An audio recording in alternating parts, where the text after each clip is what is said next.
Hey guys, and welcome to Gwent, the Witcher card game. My name is Jaggerous, and today is a new season, which means we have a new seasonal event in Gwent. And for this month, the seasonal mode is Power Shift. At the start of the match, set the power of every unit in your starting deck to its provision cost. So effectively, you want to be playing units whose power are lower than their provisions so that they're getting a buff. And this is the perfect season to play a Lippy deck, because everyone loves a Lippy deck, don't they?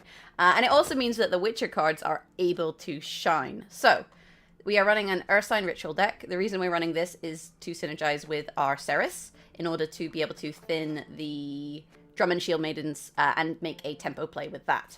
So we have our Cerys and Crate, and that kind of synergy. And what we're going to be able to do is play these cards twice because we can use Lippy Goodmund, who we play on the range row, and swap our graveyard with our deck, which means that we can replay Roach twice, we can replay the Witchers another time, hopefully, and we can also then have, like, Knickers, for example, get thinned from the deck again. So that is the kind of gist of it. So we've got Ursine Ritual. We have Magic Lamp as our stratagem, so just as a basic kind of 5 points, there's nothing we really want to boost. We have Cerys, who will become an 11 strength unit.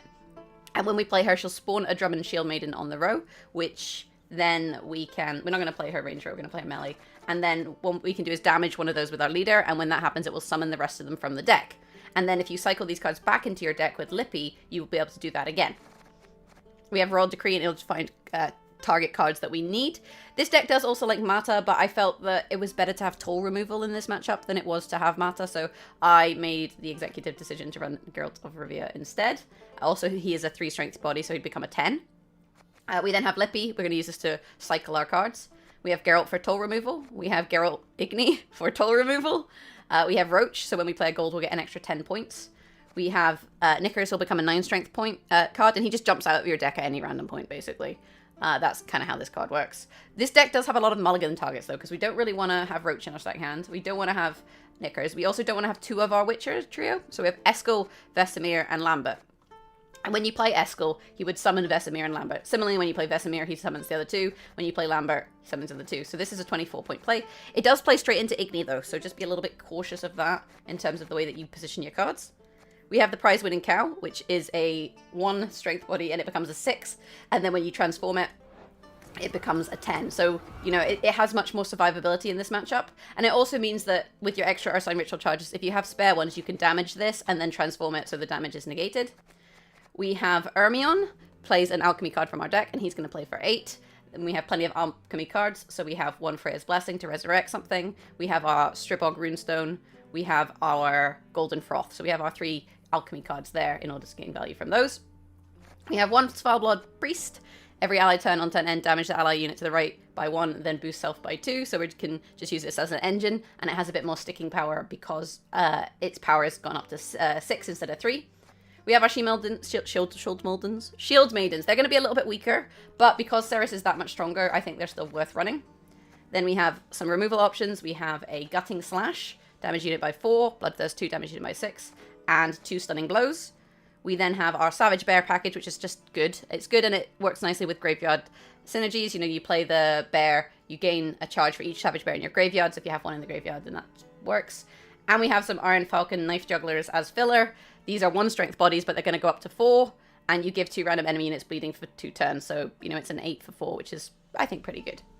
So, that is our deck, and without further ado, I'm going to jump into a seasonal match, and I'll showcase this deck in action for you. And if you enjoy this video, you can always leave a like, and you can always upvote the deck in the Play Gwent Decks site. There'll be a link in the description below.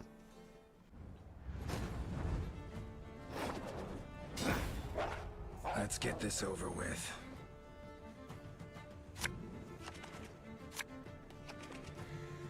So here we are against Skellige, Patricidal Fury. They're going to be playing Arnulf, which suggests sometimes Regis. So in terms of our mulligan, we don't want Shield Maidens. We want 1 Witcher. We don't want Doggos. We don't want Roach. So this mulligan I'm actually really happy with. I don't want to take an extra risky mulligan and cause myself, you know, unnecessary troubles. So I think we will just leave it at that, to be honest with you. So we have kind of options in how we want to kick things off here.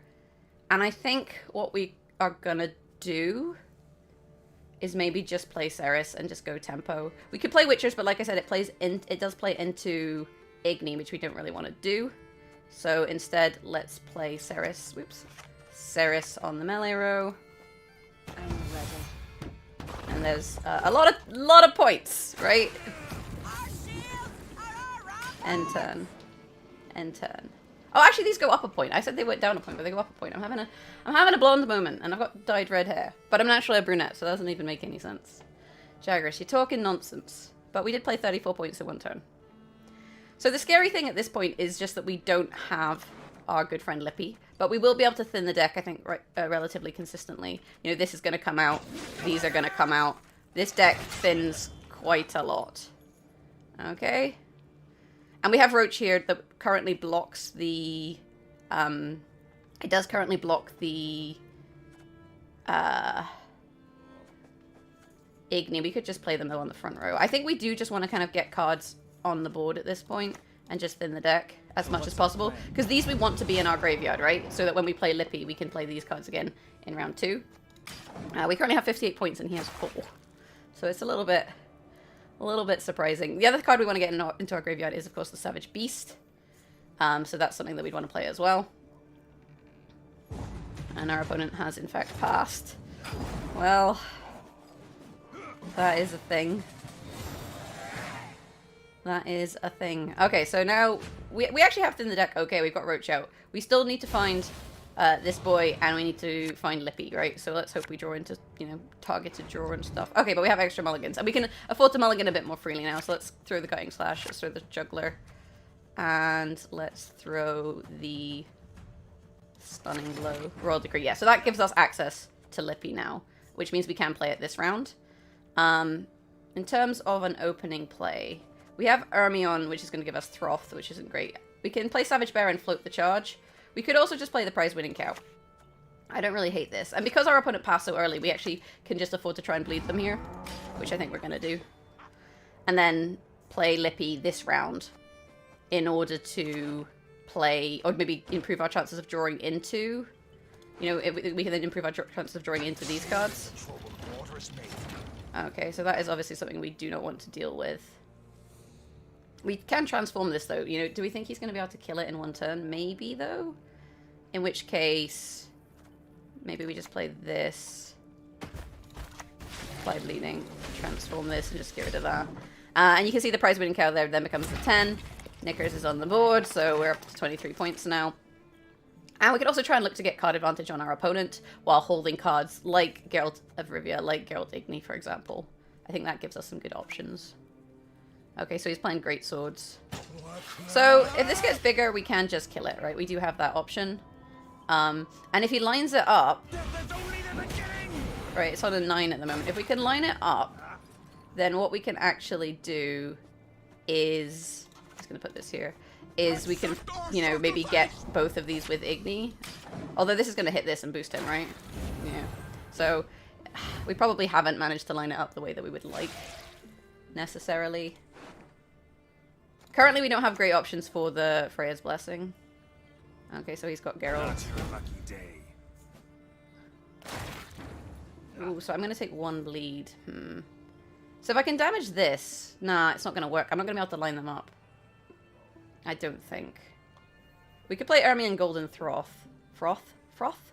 Froth is a weird word to say.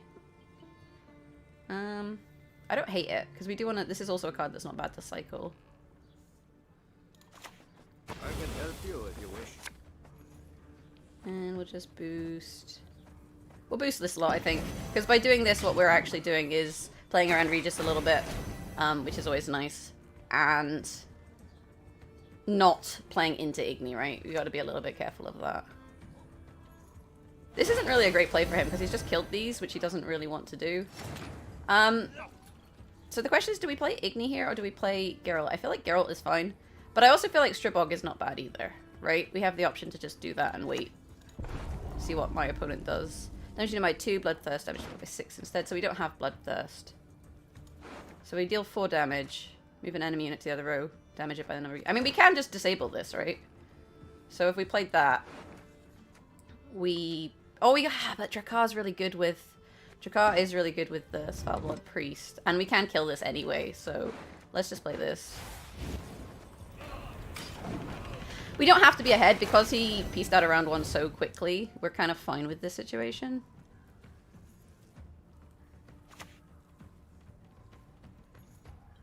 Okay, so he has his own Jakar on the back row. And I do think we want to kill this because this is kind of being annoying. So we maybe just want to stunning blow this. Actually, we could stunning blow this. Makes more sense. Makes more sense. Just kill his boat. And again, we still have the option of removing the greatsword, right? So we're kind of not too bothered by it. And I'd rather he, you know, put value onto the greatsword and we killed it than we killed it and he resurrected it and gained more value. That's not really going to help us. So I think it's time. And I'm thinking we go Igni on it, to be honest with you. I think that's pretty okay. There we go, 30-point play. Up to 42 points at this point. But then I think we don't really want to play any more this round. But we would, I still think we would like to play Lippy. But the thing is, if we play Lippy next round, because we're not going to be able to draw into the cards that we put back into our deck, right? Whereas if we play Lippy now, we can. And then we put all this kind of bronze trash in the graveyard. And I think that is okay. The only thing it does mean is we don't get the value of replaying Knickers because he didn't come out round 1, but I mean, we could also pass and get card advantage, but nah. Let's do this. So those get switched, Roach comes out. And yeah, we're in a, I would say, a happy position at this point. Like, our odds of drawing into witches, for example, for a 24-point play are really big. We still have Geralt for toll removal. We have the Resurrect for the Priest, which isn't too bad. We're also up quite a few points. So this is the pass. I'm happy with this pass. Let's just wait and see what our opponent chooses to do. Warcrier. Yeah, there's still too many points. Oh, I 2-0'd. I mean, I love a 2-0, but I feel a bit bad. I feel a little bit bad. We didn't even get to replay the cards we came here to replay. What is going on? What is going on? GG. Nice. Well played. Well played. Okay. So yeah, that's the deck. Let's jump into another game and I'll showcase this deck in action once more for you guys.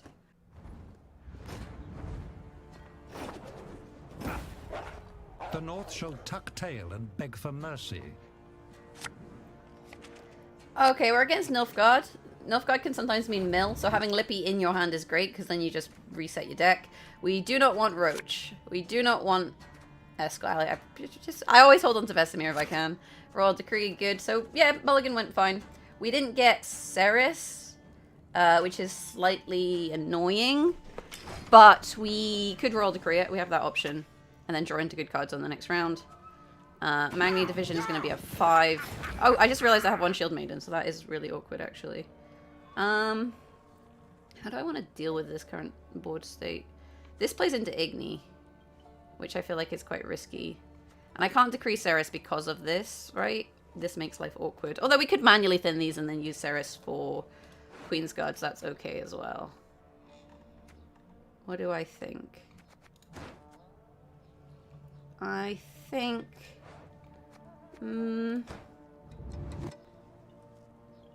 we could just play the prize winning hand, but it'll get locked, right? Which isn't ideal. Maybe we decree Cerys range row? Play this slightly differently.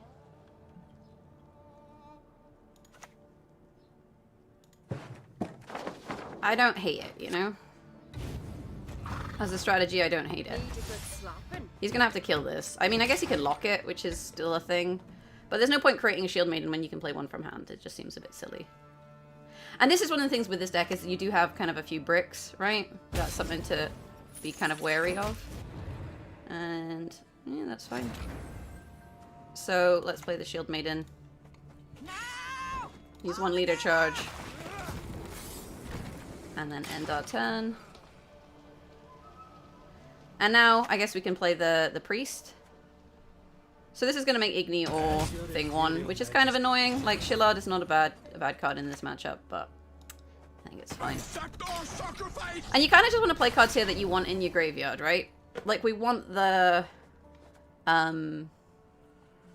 we want Cerys in the graveyard. Royal Decree is nice because we can draw into it. We want the Witchers in the graveyard. We'll play those next. Let's Spotter's good in this matchup. He didn't get a good target though. So let's play our Witchers. I love how they line up as well. Like Lambert goes to the left, Esco goes to the right. Looks so good. So good. So good. I'm gonna win. Toussaint Knight Errant. Oh, he played into Igni. Wrong. Another mistake. We do it. We definitely do it. Not your lucky day. So I think we're going to win this round on even. By the current looks of things. Which is great because we then can bully our opponent. Who doesn't like bullying people? Yeah, he's like, nah, do not want this. Plus no. Hey, Doggo's here as well, which makes Lippy even more powerful as well, right? That's in the tempo play. And we can then try and draw into the good stuff. The good stuff. Because I know there's going to be good times. Can I have Ermion? So you want to mulligan mediocre bronzes here, right? Like this. And this. I mean, I actually probably should mulligan this. This is only 4 points. Ermion is going to give me Freya, which means I can get another shooty dude. What's he called? Foulblood Priest. Shooty dude. Shooty doody. I'm just going to play the Chort, I think. Or the prize-winning cow. I mean, like, if it gets locked, it's still just, like, 6 points, which is decent, right? 6 points isn't awful. That's a thing. That's a thing. We want to thin the deck, and we do want to play Ermion. So, let's do that. Like so. And that does also mean his assassination isn't going to be as kind of crazy. We do have... Oh, we don't have a bear in the graveyard. So if we played Lippy, we would have a bear in the graveyard. And we probably want to play Lippy then before we play kind of the bad bronzes, right? So if we play Lippy now, I actually really like it because what it's going to do is it's going to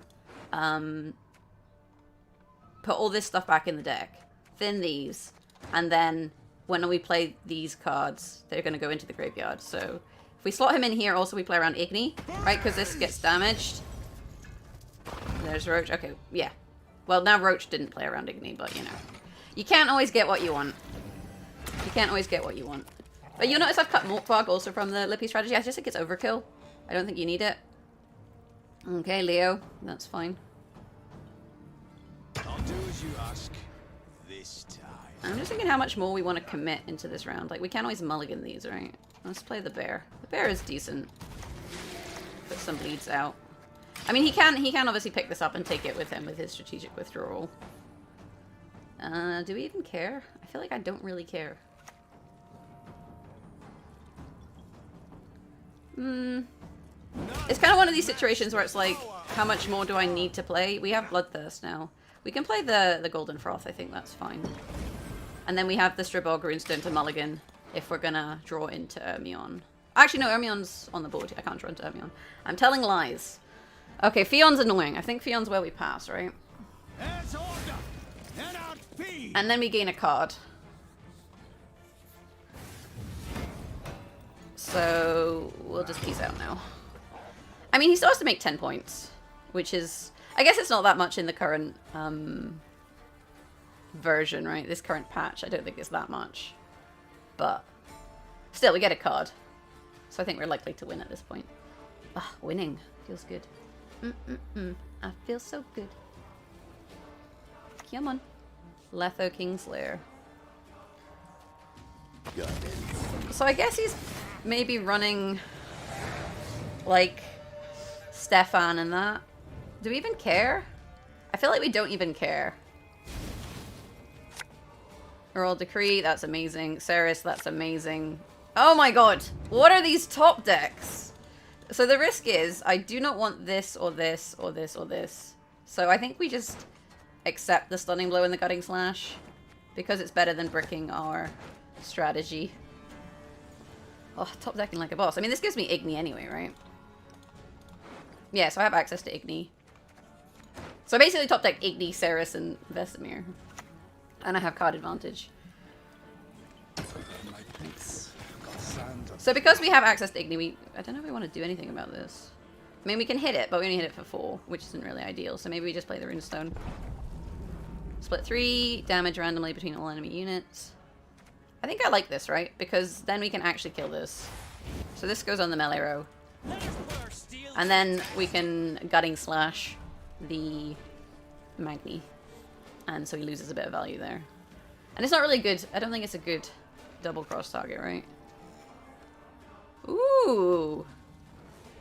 Usurper Emperor. I guess you could, like, you can leader him, right? Like, I guess you can, maybe he's gonna seize these, isn't he? You could double cross and play more. Let's just, yeah, let's just gutting slash this. I'm worried that we're not gonna have an Igni, but I guess if we don't have an Igni, we can pull the Chort. The prize winning cow, sorry. You know, if we don't get it, that's fine. Stefanko. What do you need me to do? I think that's probably fine. What's he going to replay? Bribery, probably. But Bribery is going to give him low value cards. And that means I don't want to play an Igni. In which case, potentially, we just play the Stunning Blow. And just don't give him a board state, basically. I think that's correct. Because then it's like, you know, if he gets Cerys, it's nice, but it'll play it to Igni. The bear is garbage, so we got a garbage bribery there. I guess he's going to play it again. And then the second bribery is another bear. Oof! Oof! That's a big oof.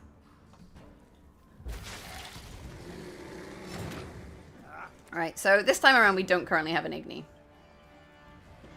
We can play the Chort. I feel like playing the Chort is good because it means it doesn't give him an Igni, right? Rather than trying to save up for our own one.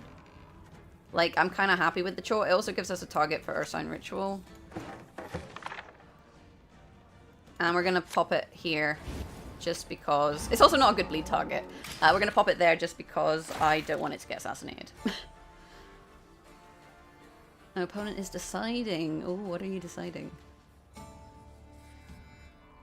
I mean, I guess you can spawn more operatives, right? With the strategic withdrawal. It looks like there's a big point gap, but this is worth 24 points. Okay. Oh, it's double cross. Why did I think it was strategic withdrawal?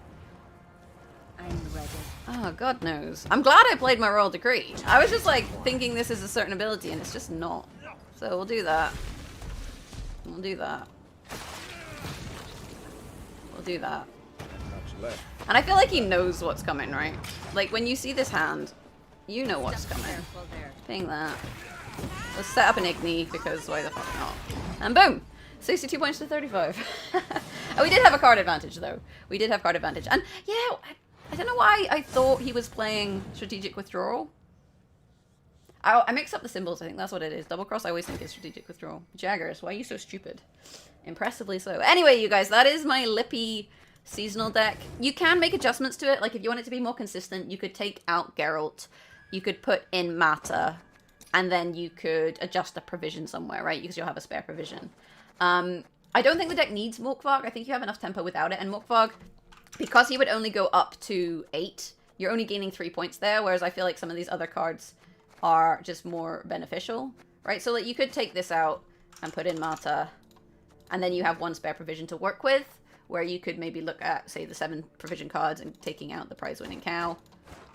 There's kind of some options in here that aren't kind of awful. The Hjurka could be okay, for example, gives you an engine. Maybe be going if you like that. You know, gives you some damage. You've got some options in terms of how you want to change this. You could also upgrade one of the 4s to a 5, or put in another Svalbard Priest somehow. Actually, I don't think that would work. No. Anyway, but yeah, that is the list. That is the list. And if you enjoyed the video, maybe leave a like. You can always upvote the deck on the Play Gwent deck site. There'll be a link to that in the description below. Beyond that, you can find me on Twitter, at Jaggerous. You can do that. Yeah, you can find me on Twitter. And you can always subscribe to the channel. I've just forgotten how to talk at this point in time. Let me know what you guys want to see going forward with the Iron Falcon Master Mirror. With the Master Mirror expansion on the channel. What do you guys think of the deck? What are you running in seasonal? Beyond that, have a lovely day. Thank you so much for watching, and hopefully I'll catch you in the next video.